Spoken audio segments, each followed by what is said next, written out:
온라인으로 잠깐 돈 벌고 빠질 분들은 이 영상 안 보셔도 돼요.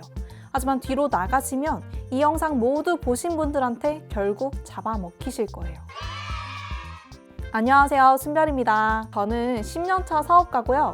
그중에 7년은 스타트업 대표로 2번의 창업을 했었고 지금은 1인 기업으로 제 브랜드를 키우고 있어요. 그리고 제 제품 딱 2개로 스마트 스토어 빅파워를 달성했어요. 제 구독자분들 중에 구매 대행이나 사입으로 스토어를 하시다가 내 브랜드 상품을 만들고 싶어하는 분들이 좀 계시더라고요. 아무래도 부업에서 멈추는 게 아니라 쭉 가시려면 내 브랜드를 만드셔야 돼요. 그래서 오늘은 내 브랜드를 만드는 과정을 10분 만에 알려드리려고 해요. 먼저 브랜드를 만든다는 거는 어떤 사람, 캐릭터를 만든다고 생각하시면 돼요. 어떻게 하는지 지금부터 시작해 볼게요. 첫 번째, 먼저 내가 어떤 카테고리에서 브랜드를 만들지 생각을 해야 돼요. 주제를 정하는 거죠. 이걸 정할 때는 내가 남들보다 잘 아는 분야면 좋아요. 내가 평소에 쇼핑을 할 때 어떤 곳에 지출을 많이 하는지 생각을 해보세요. 저는 이게 반려동물 관련된 제품이었거든요. 제가 지금까지 3번의 창업을 했는데 아이템은 계속 바뀌었어도 이 카테고리는 10년간 쭉 반려동물이었어요. 그만큼 진심이라는 거죠. 여러분은 어떤 카테고리의 진심인지 생각해 보세요. 패션, 화장품, 영양제, 운동 이런 식으로 내가 정말로 관심이 있고 남들보다 잘 알고 그리고 내가 돈을 많이 써본 카테고리를 고르세요. 두 번째는 컨셉 잡기예요. 나는 어떤 성향의 사람, 브랜드가 될 건지 생각을 해야 돼요. 카테고리를 찾았으면 그 안에 정말 많은 브랜드들이 이미 있을 거예요. 우리가 여기서 해야 되는 거는 잘 나가는 브랜드를 무작정 따라하는 게 아니고 이 많은 브랜드 중에서 고객이 왜 내 브랜드를 선택해야 되는지 그 이유를 만들어줘야 돼요. 내 브랜드의 특별함을 만드는 거죠. 컨셉. 제가 스타트업을 할 때 아이템이 반려동물 수제 사료였어요. 근데 이 제품은 반려동물 건강 상태에 1:1 맞춤 수제 사료인 게 차별점이었어요.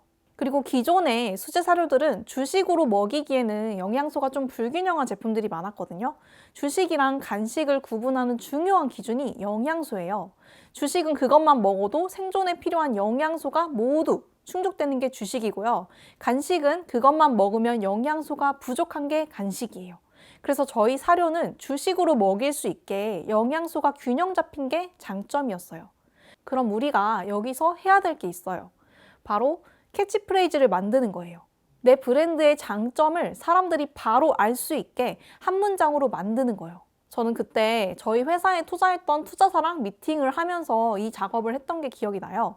화이트보드에 우리 브랜드의 가치, 제품 차별점을 적으면서 같이 고민을 했었는데요. 그렇게 나온 캐치프레이즈가 내 반려동물의 영양사였어요. 저희가 추구했던 1:1 맞춤이랑 균형 잡힌 영양소에 대한 내용이 같이 들어있는 거죠. 이 캐치프레이즈는 앞으로 우리 브랜드가 확장을 하거나 어떤 선택을 해야 될 때 기준이 되는 되게 중요한 거예요. 사람으로 따지면 가치관이라고 할 수 있겠네요. 그래서 이런 가치관을 가진 사람은 이런 행동, 이런 선택을 하겠지 하면서 결정을 하시는 겁니다. 세 번째는 시제품 제작이에요. 시제품을 제작하기 전에 어떤 제품을 만들 건지 기획을 하잖아요. 이 기획이 앞에서 말씀드렸던 컨셉에 기반해서 기획안이 나오고 시제품을 만들게 되겠죠. 시제품을 만들 때에는 크게 2가지 방식이 있는데요. 직접 제조를 할 수도 있고 공장에 외주를 주는 OEM 방식도 있어요. 제가 스타트업을 할 때는 직접 제조를 했었고요. 지금 제 브랜드는 OEM으로 제작을 해요. 제가 둘 다 해보니까 각각 장단점이 있는데 직접 제조를 하는 거는 단가를 낮출 수 있는 게 장점이고 대신에 제조를 하기 위한 장소나 설비 같은 기반이 갖춰져 있어야 돼요. 그리고 관리해야 되는 게 진짜 많아요. OEM은 단가가 높은 게 단점이고 대신에 내가 설비가 없어도 제작을 할 수가 있어요. 근데 내가 원하는 제품을 만들려면 공장이랑 소통을 잘 해야 돼서 커뮤니케이션 능력이 중요합니다. 자본금이 많지 않을 때에는 특히 OEM 방식으로 많이들 시작을 하실 건데요. 내 제품을 만들어줄 공장을 찾는 거는 솔직히 그렇게 어렵진 않아요. 구글이나 네이버에 공장 검색해 보셔도 되고 제품들 표기법상으로 제조원을 표기를 해야 되거든요. 그래서 상당수가 시중 제품들 뒷면 보시면은 제조원이 다 나와 있어요. 참고하시면 됩니다. 그리고 조사를 해보시면은 공장들마다 성향도 다르고 최소 수량도 다 달라요. 지금 제 제품 OEM 맡기고 있는 곳은 제가 오랫동안 알고 지낸 지인이 운영하는 곳이에요. 근데 단순히 지인이어서 맡긴 게 아니고요. 제 지인이 왜 창업을 했고 어떻게 운영하는지를 제가 알거든요. 제품을 만드는 철학, 전문성을 제가 신뢰할 수 있어서 제 제품을 맡기고 있어요. 이렇게 나랑 핏이 좀 잘 맞는 공장을 찾는 게 중요해요. 이런 공장을 찾으려면 단순히 최소 수량 낮은 곳을 찾는 게 아니고요. 기존에 어떤 제품들을 만들었었는지, 지금까지 문제가 생긴 적은 없었는지 레퍼런스를 체크하시는 걸 추천드려요. 네 번째는 비주얼이에요. 내용물이 만들어졌으면 이걸 담을 그릇이 있어야겠죠. 패키지 디자인, 상세 페이지에 들어갈 사진, 이런 모든 비주얼적인 것들이 있어야 돼요. 직접 하실 수도 있고 크몬 같은 플랫폼에서 소액으로 외주를 주실 수도 있어요. 직접 하시는 분들은 크게 어렵진 않으실 거니까 디자인을 직접 못 하시는 분들 위주로 말씀을 드릴게요. 먼저 외주를 줄 때 그냥 디자인 맡겨야지, 돈 주면 알아서 잘 해주겠지? 이렇게 생각하시면 안 돼요. 외주를 주기 전에 내가 생각하는 스타일, 우리가 앞에서 어떤 컨셉 브랜드 만들 건지 생각했잖아요. 이 컨셉에 잘 어울리는 비주얼이 만들어져야 돼요. 우리 브랜드 컨셉에 대해서 제일 잘 아는 사람은 외주 맡은 디자이너가 아니라 대표님이에요. 그래서 우리가 먼저 기준을 찾아줘야 됩니다. 시중 제품들도 참고를 하시고 핀터레스트 같은 곳에서 패키지 디자인 예시들을 좀 많이 보세요. 그리고 우리 브랜드에 잘 어울리는 요소들이 있는 그런 디자인을 찾았으면 다 캡처하셔가지고 이 이미지에서 어떤 요소, 어떤 느낌이 마음에 들었는지 디자이너한테 같이 주면서 얘기하시면 훨씬 좋습니다. 그래야 작업물이 내 마음에 쏙 들면서 빨리 나와요. 이미지 레퍼런스가 없으면은 디자이너가 뚝딱이는 시간이 좀 길어져요. 저는 디자이너 친구가 있어서 친구한테 맡기는데요. 맡길 때 이제 제가 원하는 느낌의 레퍼런스들, 내 제품 컨셉이랑 원하는 컬러, 폰트 느낌 이런 것들을 진짜 최대한 자세하게 주려고 노력을 해요. 그래야 친구 사이가 멀어지지 않습니다. 다섯 번째는 런칭 후에 알리는 건데요. 제가 했던 거 중에 돈 별로 안 들이고 효과가 제일 좋았던 거는 입소문이에요. 입소문 잘 낼 수 있는 방법을 설계를 하시면 제일 좋은데 이거는 좀 난이도가 있어서 초보자분들이 쉽게 하실 수 있는 거는 블로그랑 인스타 체험단이에요. 근데 이거 그냥 체험단 뿌리면은 효과 하나도 없어요. 그래서 저는 초반에는 체험단 제안을 하나하나 직접 찾아서 연락하시는 걸 추천드려요. 원하는 키워드 검색하면 나오는 블로그들 들어가서 올라와 있는 포스팅도 좀 읽으시고요. 어떤 블로거인지, 내 제품이 필요한 사람인지, 우리 브랜드를 좋아할 것 같은지 파악을 먼저 해야 돼요. 그렇게 우리 브랜드랑 결이 잘 맞을 것 같은 블로거를 찾았으면 제품만 제공하는 협찬으로 체험을 제안할 수도 있고요. 원고료랑 제품을 같이 주고 유료 광고를 제안할 수도 있어요.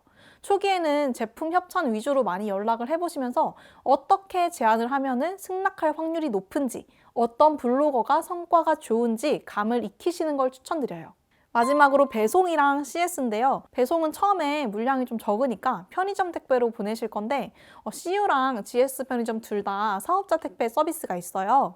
사업자 택배로 하시면은 일반으로 하시는 것보다는 좀 더 저렴하게 보내실 수 있거든요. 저도 처음에는 편의점 택배로 시작을 했고요.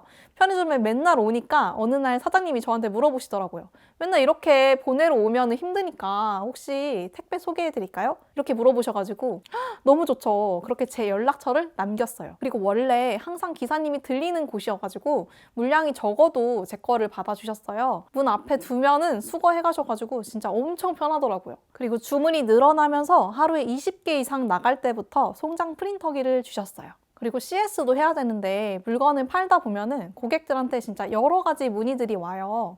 배송 일정부터 제품 사용법, 보관법, 유통기간, 이벤트 이렇게 다양한 문의들이 있는데 특히 고객들이 많이 물어보는 질문이 있으면은 내 안내가 부족한 거예요. 이럴 때는 상세 페이지에다가 이런 거 관련한 내용을 보완을 해주셔야 돼요. 그리고 교환이나 반품으로 문의가 오면은 내 손실 따지지 마시고 웬만하면 고객이 원하는 대로 해주시는 거를 추천드려요. 그거 약간 손실 덜 보려다가 더 큰 손해 보실 수도 있거든요. 반대로 고객이 만족하는 응대를 하면은 오히려 더 큰 이득이 생기기도 해요. 저는 제 1인 브랜드를 운영할 때는 크게 진상 고객이 없었어요. 스타트업 운영할 때는 진상이라기보다는 아픈 반려동물 키우시는 분들이 많아서 까다로운 고객들이 있긴 했어요. 근데 이 고객분들 응대할 때에도 내 친구라고 생각을 하면서 뭐가 마음에 안 들었는지, 뭘 원하는 건지 하나씩 들어드리면은 진짜로 친구가 돼요. 오히려 이런 분들이 나중에 더 충성 고객이 되시더라고요. 그래서 CS는 당장의 내 이득보다 고객 만족에 집중하는 선택을 하시면은 크게 어렵지 않으실 거예요. 지금까지 제가 브랜드를 만들면서 해야 되는 것들에 대해서 말씀을 드렸는데 이 중에 제일 중요한 거는 2번, 컨셉 잡기예요. 건물 짓기 전에 바닥부터 잘 다져야 단단하게 올라가는 것처럼 브랜드를 만들고 싶으시면 뭐가 잘 팔릴까 고민하는 것보다 어떤 컨셉의 브랜드를 만들 건지 고민하는 게 훨씬 중요해요. 이거를 참고하셔서 브랜드 창업을 준비를 하시면 분명히 이 부분에 대한 고민이 없이 만들어진 브랜드랑 레벨 차이가 확확 날 거예요. 궁금한 점 있으시면 댓글로 남겨주시고요. 오늘도 제 약함이 여러분의 강함이 되길 바랄게요. 지금까지 순별이었습니다.